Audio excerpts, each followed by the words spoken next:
Pemirsa, dan untuk mengupas lebih dalam terkait sanksi dan pasal apa saja yang tepat diberikan kepada pelaku dalam kasus penganiayaan yang dilakukan oleh Gregorius Ronald Tanur alias GR terhadap pacarnya hingga tewas, kami sudah terhubung dengan pakar hukum pidana Universitas Gadjah Mada, Muhammad Fathahillah Akbar. Selamat siang, Bung Akbar. Siang, Mbak. Bung Akbar, ini terkait kasus penganiayaan yang dialami Andini, korban penganiayaan pacar hingga tewas ini, kira-kira kenapa justru pelaku dijerat dengan pasal penganiayaan dan bukan pembunuhan? Baik. Mungkin yang perlu dijabarkan terlebih dahulu adalah ketika seseorang itu meninggal ya sebagai korban, maka akan ada banyak sekali opsi untuk memilih pasal yang untuk paling tepat dilakukan untuk suatu perbuatan. Mm-mm. Ketika korbannya mati pun ada dari pembunuhan berencana, ada pembunuhan biasa, ada penganiayaan berat berencana berakibat mati, ada penganiayaan berat berakibat mati, sampai dengan penganiayaan berakibat mati sebagaimana disampaikan di sini, bahkan ada juga kelalaian yang mengakibatkan kematian. Mm-mm. Nah, yang jadi pertanyaan adalah apa pembedaannya antara setiap pasal-pasal tersebut? Dalam pembedaannya itu hanya di tujuan atau mens rea-nya. Mens rea-nya itu untuk melakukan pembunuhan atau mens rea-nya itu untuk melakukan penganiayaan. Mens rea pelakukan penganiayaan pun ada dua ya. Apakah dia mau melakukan penganiayaan berat yang berarti berakibat luka berat, yaitu yang menimbulkan luka yang tidak dapat sembuh, atau cacat, ataupun luka yang sulit disembuhkan ya, ataupun kelumpuhan ya, Mm. ataupun keguguran dan lain sebagainya, itu kan luka berat. Atau penganiayaannya tujuannya biasa.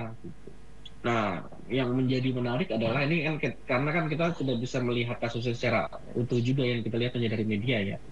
Yang harus dilihat itu adalah penyebabnya, Mm. penyebab eh, pa- cara dia melakukan penganiayaan tersebut begitu. Kalau dia menggunakan cara-cara yang memang pasti berakibat sebagai luka berat, Mm-mm. maka dia harusnya kenanya penganiayaan berat berakibat mati. Tapi kalau sejak awal memang tujuannya dan metode yang digunakan adalah metode pembunuhan, baru dia bisa kena pembunuhan. Atau jika memang tujuannya sekedar melakukan penganiayaan tanpa luka berat, baru penganiayaan biasa yang berakibat kematian. Itu. Jadi harus melihat metode, cara serta mens rea yang dimiliki dari si pelaku ini dalam melakukan tindakan tersebut. Tapi jika Begitu. Tapi jika kita bertolak kepada sejumlah kesaksian dari para saksi, ini sebelumnya ini korban kan sempat dianiaya, lalu merasa tidak puas, memang ada jeda waktu. Korban dilindas oleh tersangka. Apakah ini bukan berarti bisa bisa dikatakan ini tersangka mengubah tujuannya dari penganiayaan, bisa jadi tujuannya ingin membunuh. Kalau menurut Anda? Iya, iya, iya. Kalau memang dilindasnya ini kan kita nggak tahu apa, harus dilihat ya. Kalau Mm-mm. dilindasnya memang dilindas sengaja Mm-mm. dan melindasnya juga bagian vital, dan bahkan mobil yang digunakan juga cukup berat bebannya gitu ya, Mm-mm. bukan sekedar mobil yang mampu. Nah, itu dalam konteks tersebut mungkin dalam level tertentu bisa menjadi pembunuhan, tetapi harus dilihat juga memang kalau memang dia berniat memang menaruh orangnya tersebut di dalam kondisi tersebut, kemudian dilindas dengan di mana yang dilindas itu bagian dari organ-organ vitalnya yang berakibat fatal ya. Setidak-tidaknya memang harusnya sih penganiayaan berat berencana berakibat luka berat ya. Itu penganiayaan berat berencana berakibat kematian harusnya setidak-tidaknya, atau kalaupun bisa ya pembunuhan memang sebagai lapisan utamanya. Nah, itu yang harus dilihat. Kalau kalau memang eh, melindasnya itu menggunakan kendaraan seperti itu, saya rasa sih Mm-mm. cukup vital ya. Namun ini harus memang disupport lagi dengan ahli forensik juga, kemudian dengan para pakar juga untuk melihat bahwa memang tujuan dan metodenya tersebut memang bersifat mematikan. Kalau memang cara dan metodenya memang bersifat mematikan, Mm. ya itu bisa dikenakan dengan pembunuhan gitu. Tapi kalau misalkan itu ternyata terjadi karena tujuannya tadi tidak mau melindas, tapi mau menghindari dan lain sebagainya. Ini kan yang perlu kita bedah lebih lanjut. Tetapi menurut saya ketika memang tujuannya dia untuk ditaruh, kemudian dia lindas, gitu ya, kemudian mengakibatkan kematian, saya rasa sih bisa kena pembunuhan. Bahkan dalam level tertentu, kalau memang itu sudah direncanakan, sudah pernah direncanakan dan dipikirkan dalam waktu dan keadaan yang tenang, ini Mm-mm. berarti sudah ada rencana. Itu Pasal pembunuhan bisa secara kena berencana ya, pembunuhan Bung Akbar ya. berencana, Baik. bisa kena pembunuhan berencana ataupun tidak-tidaknya kena penganiayaan berencana gitu. Kalau memang pernah direncanakan terlebih dahulu dan mempertimbangkan hal-hal terlebih dahulu sebelum melakukan perbuatan, bukan hal yang bersifat insidental. Berbicara pertimbangan, Bung Akbar, ini beberapa narasi sempat beredar bahwa tersangka setelah menganiaya, bisa dikatakan menyeret dalam tanda kutip korban dari ruangan karaoke Black Hole dan dilindas. Ini tersangka sempat membawa korban ke apartemen terlebih dahulu. Dan juga tersangka sempat kembali ke tempat karaoke untuk meminta CCTV. Kalau dari sudut pandang Anda, apakah ini bisa dikatakan tersangka ingin menghilangkan barang bukti? Hmm. Kalau seperti itu ya kita harus melihat hasil penyidikan lebih jauh ya kalau untuk menilai. Hmm, Tetapi jika memang dia meminta itu ya tujuannya untuk apa? Karena kan bukan untuk laporan. hmm, Seharusnya sih ketika kondisi seperti itu pihak karaoke juga seharusnya sudah melakukan pelaporan dan wilayah semua TKP-nya tidak boleh lagi dimasuki oleh orang sipil dan bahkan pelaku pun tidak boleh lagi meminta kamera seharusnya. Jadi tidak bisa lagi ada penyalahgunaan terhadap barang bukti yang berkaitan dengan TKP sama sekali. Tapi itu harus melihat lebih jauh lagi apakah dia mau menghilangkan atau tidak. Tapi Bung Akbar, menurut Anda ini kira-kira pasal yang paling memberatkan pelaku dalam kasus ini, melihat situasi terkini ini apa? Pasal apa, Bung Akbar? Sebenarnya daripada pasal 351 kalau ini untuk menjadi jalan tengah ya ketika menjadi diskursus antara antara dan ini kan nanti pilihan bagi penuntut umum untuk pilihan dari penyidik juga ya sejak awal Iya, penyidikan untuk menentukan pasal dan ditambah nanti penuntut umum setuju atau tidak kemudian karena kan nanti pasti dia menggunakan dakwaan subsidiaritas ini kan deliknya delik material ya delik material itu kan yang menimbulkan akibat itu biasanya jika terdapat selisih yang sangat tipis. Misalkan contoh antara pembunuhan dengan penganiayaan berat. Itu kan selisihnya sangat tipis. Nah ya, sebenarnya bisa digunakan itu dulu pembunuhan nanti dengan subsidiaritas kemudian penganiayaan berat penganiayaan. berencana berakibat Mm-mm. kematian atau subsidiar lagi nanti penganiayaan berakibat kematian. Tetapi sekali lagi ini harus melihat bukti-bukti yang dilakukan. Apakah tujuan mens rea dari si pelaku untuk melakukan penganiayaan biasa atau penganiayaan berat atau melakukan pembunuhan.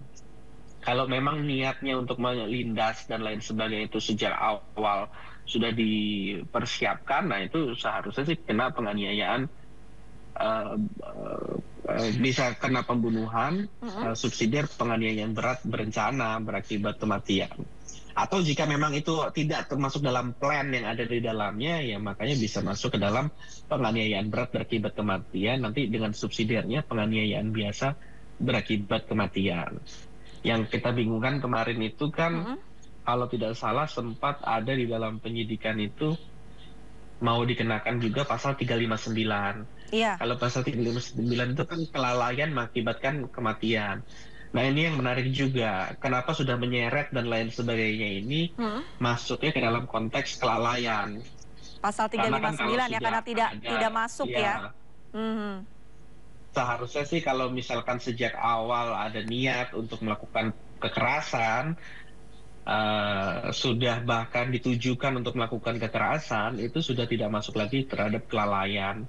Kalau kelalaian itu kan sesuatu yang Tidak disengaja. terjadi karena dia kurang betul karena dia kurang menduga-duga atau kurang kehati-hatian seperti kecelakaan dan lain sebagainya. Kalau dalam konteks ini kan sudah diseret bahkan ya kalau dalam narasi yang Mbak Susun gitu. Walaupun kita harus melihat lagi, kalau kita lihat ini kan karena masih awal penyidikan sekali, Mm-mm.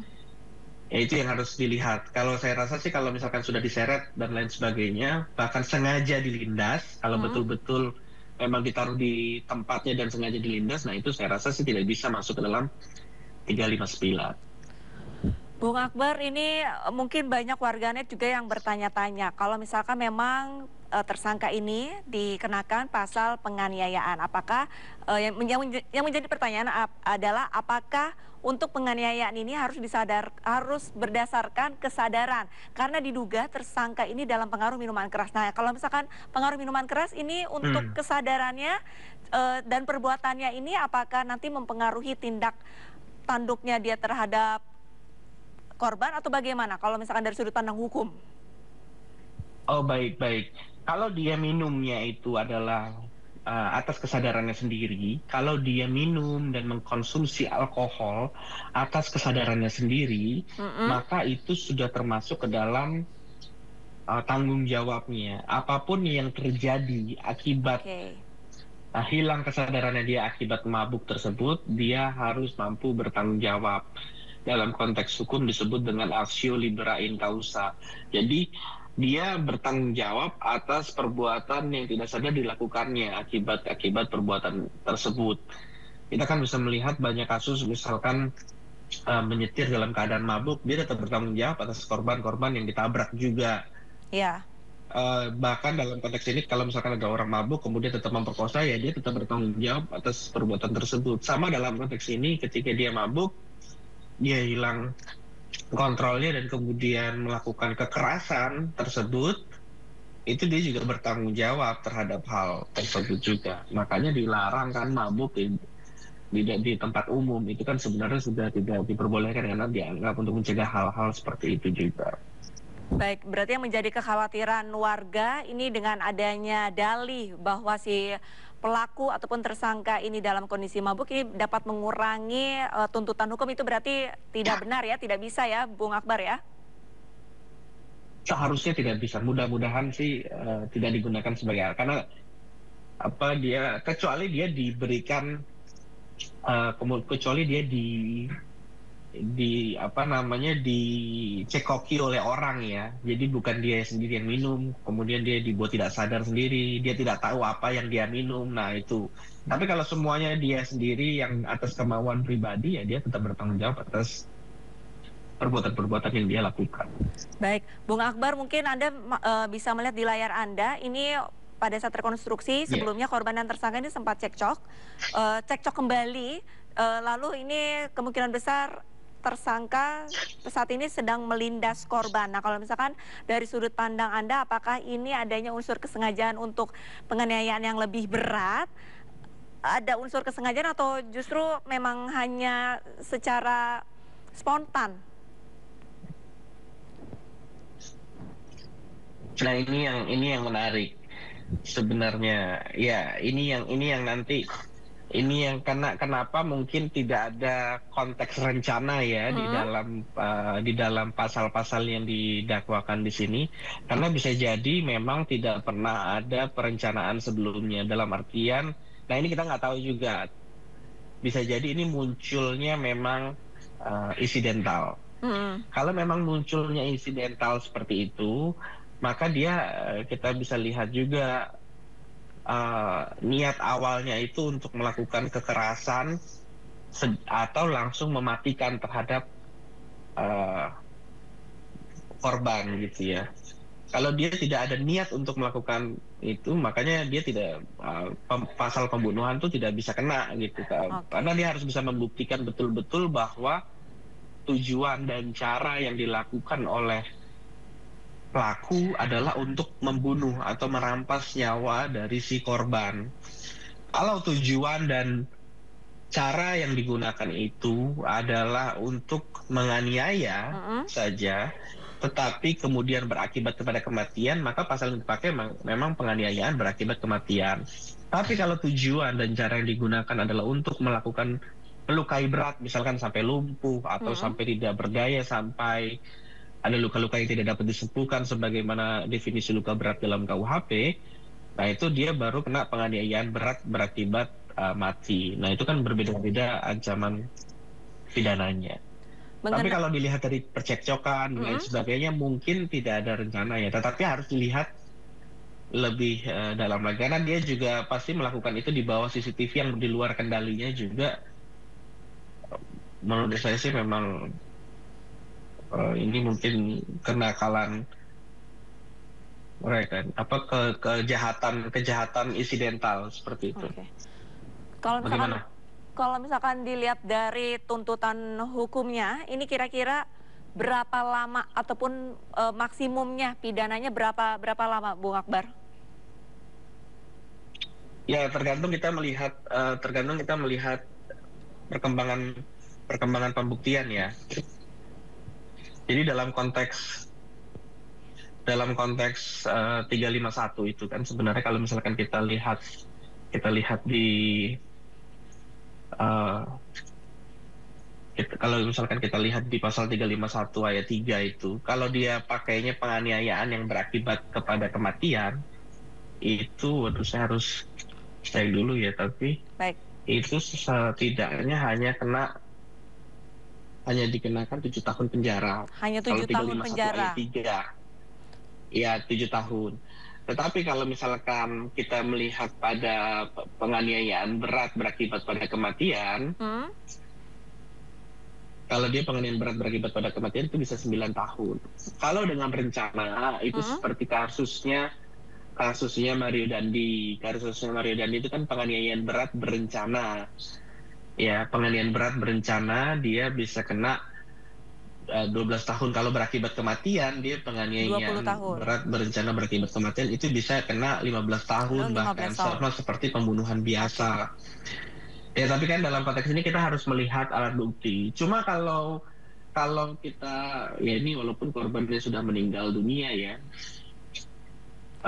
ya itu Baik. memang memang sudah harus memberikan sanksi yang cukup tinggi juga untuk pembelajaran juga ya bagi banyak pihak. Baik, Bung Akbar mungkin bisa dijawab secara singkat kalau menurut Anda ini ada kekhawatiran warganet apakah akan ada kemungkinan untuk perbedaan sanksi pidana mengingat pelaku ini adalah anak anggota DPR. Kalau menurut Anda seperti apa? Kalau menurut saya di era sekarang ya, di awal itu kalau misalkan dilihat Mario Dandi pun di awal itu sempat tidak dijerat pakai pasal 355. Dia itu di awal pun hanya dijerat pakai Undang-Undang Perlindungan Anak. Jadi ya, kekerasan terhadap anak ya. Hmm, Yang sanksinya itu sepertinya 7 tahun dan lain sebagainya. Tapi karena viral seperti ini dan lain sebagainya karena anak pejabat juga, akhirnya berubah jadi 355 dan kemudian sanksinya pun dikenakan yang paling maksimal karena pengawasan dari masyarakat. Saya rasa sih dalam kasus yang cukup besar kali ini, sekalipun anak dari salah satu anggota DPR ya, hmm, tetapi dengan pengawasan dari masyarakat yang seperti ini, saya rasa sih tetap sama ya, sanksi yang dijatuhkan, hati yang dijatuhkan juga akan diberikan sesuai. seadil-adilnya oleh pengadilan. Walaupun itu ada untung ruginya juga dan lain sebagainya. Baik, terima kasih banyak atas waktunya Pakar Hukum Pidana Universitas Gadjah Mada Muhammad Fathahillah Akbar. Terima kasih banyak Bung Akbar. Salam sehat Bung Akbar. Iya, terima kasih.